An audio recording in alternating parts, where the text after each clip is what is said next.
So that's me, part of the Department for Business Innovation and Skills. And what I was going to try and do is give you a really quick flavor of what the government is doing to promote cyber and pretty much why. And so everyone, I mean, we all know about the benefits of cyberspace, the internet, jobs, innovation, pretty much most of our critical infrastructure also depends on that. But as part of that as well, the internet is actually full of a lot of different malicious players. So we've got hacktivists, we've got hackers, we've got nation states intelligence services, and also let's not forget the insider threat as well.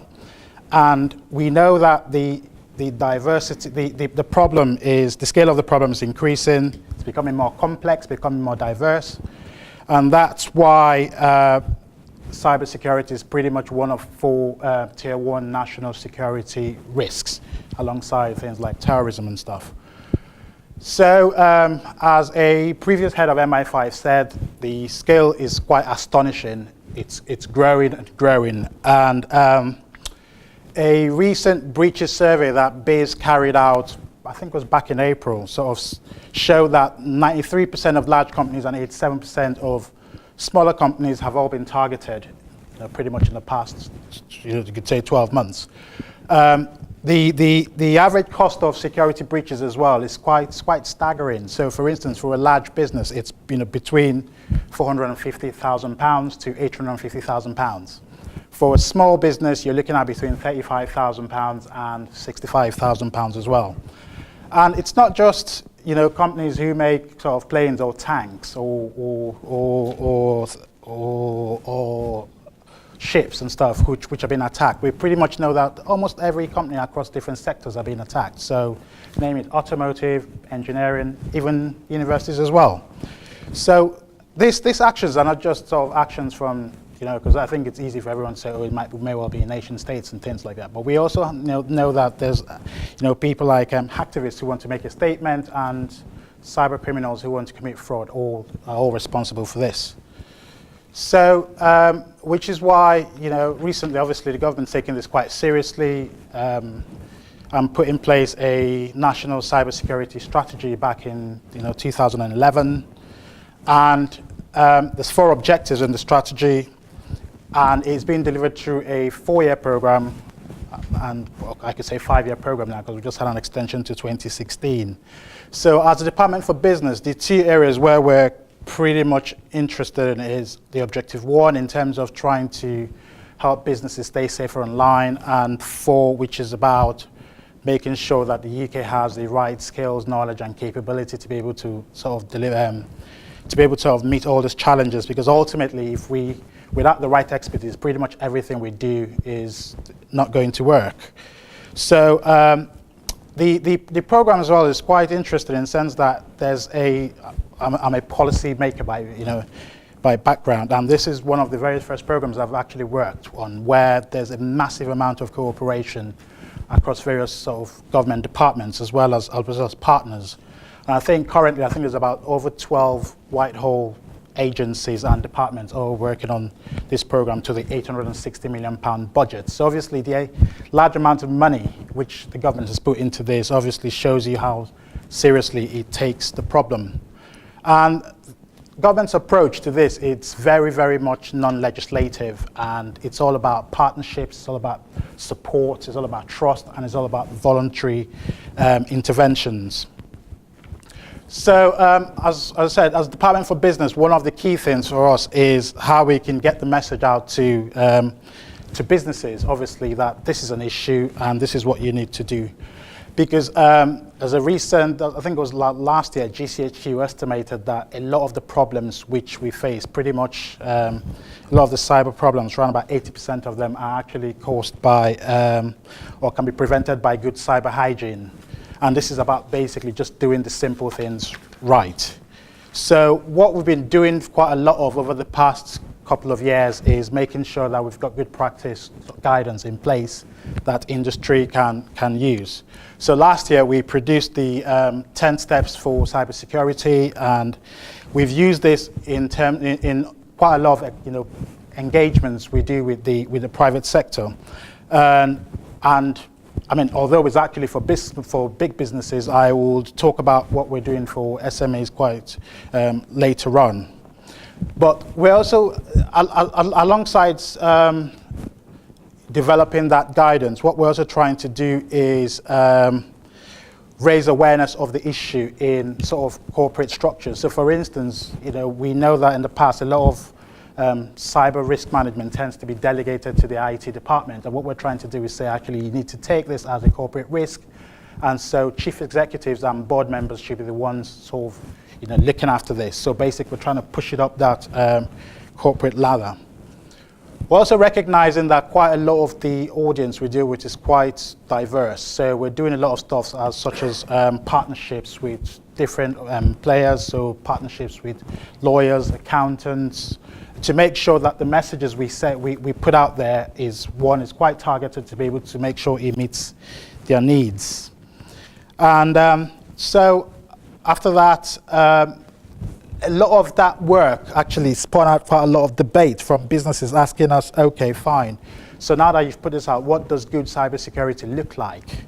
So we started thinking about what we could do, and we started talking to industry. And so what we decided to do was work with industry to try and develop something called, to try and select something called a good organizational standard. So this is very much an industry exercise. This isn't government trying to reinvent something. This is us basically saying the standards landscape is quite complex, and what we're trying to do is work with industry to be able to select a standard which we think will deliver what good cybersecurity looks like.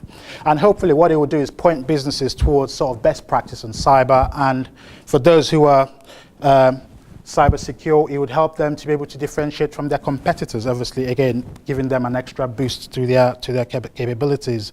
So we did quite a lot, very extensive consultation during the earlier part of the year, and I think it was around about November, we announced that we would work with industry to develop a new implementation profile, which will become the preferred standard. It would be based on the ISO 27000 series, and we focus on basic cyber hygiene, applicable to all organizations, big or small, private or public, universities, you name it. And I guess the one question a lot of people would ask now is, so what does this mean for me? What do I do about this? And I guess, this is why I say, what we would like is we're actually looking for people to be early adopters of this standard when it's developed. We want you to be able to point your partners or clients towards it. We want you to be able to work with your suppliers to make sure it's all part of your chain. The other part we're interested in as well is obviously skills, as I mentioned. Without having the right skills and capability, a lot of the stuff we do will be less than effective. And obviously being, again, Department for Innovation and Skills, so we're working with partners across government on to a skills plan, which is trying to deliver all the different areas that you see here. So we're doing things around sort of trying to encourage awareness of cybersecurity right from school level to be able to make sure we have enough people coming through the pipeline. And we're also doing things like, recognizing universities who have good, strong research capabilities, such as Lancaster University here as academic centers of excellence. Tying into that, we're also doing things, we've set up the research institutes recently to look at where there are gaps in knowledge, as well as we are funding postgraduate and PhD programs to develop new high-level skills.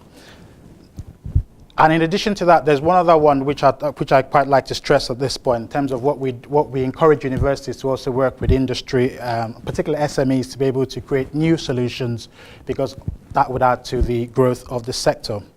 So if you look at the whole next slide, pretty much this is what we're doing across the whole skills domain. We've got, for us, our thinking is, wherever you feel your skills needs are, if you look at the entire spectrum of qualifications and levels, we hope that there's something there that you can use. So you've got things like stuff at school level, apprenticeships, internships, masters, PhDs, and so on and so forth. recognize that this is a project, and like every project, it's had its problems, so we've had challenges, and one of the challenges we've struggled with is trying to get a better understanding of what industry needs are. So we currently have a consultation out now, just a small one, on looking at what industry skills needs are, and we've got a questionnaire out, so if any of you would like to be involved, if you can grab me afterwards, I can give you more information about that. So the other part as well that we're very interested in is the growth of the sector, as I mentioned, because obviously cyber is not just about making sure you're safe online, although that's important. We feel there's a lot of potential for growth here. Thanks to the work that Duncan and PAC did, we know what the sector's worth now. So we know it's worth about 2.8 billion in 2013 and potentially to go up to 3.4 billion in 2017. So there's a huge opportunities here. It's a really fast-growing sector. So we are doing all we can to be able to support the growth of the sector. So for instance, we've set up something called the Cyber Growth Partnership, which is co-chaired by a government minister and the CEO of a big tech company. And this is looking at ways to support the growth of the sector, not just for large businesses, but SMEs as well, who we think have a really big role to play.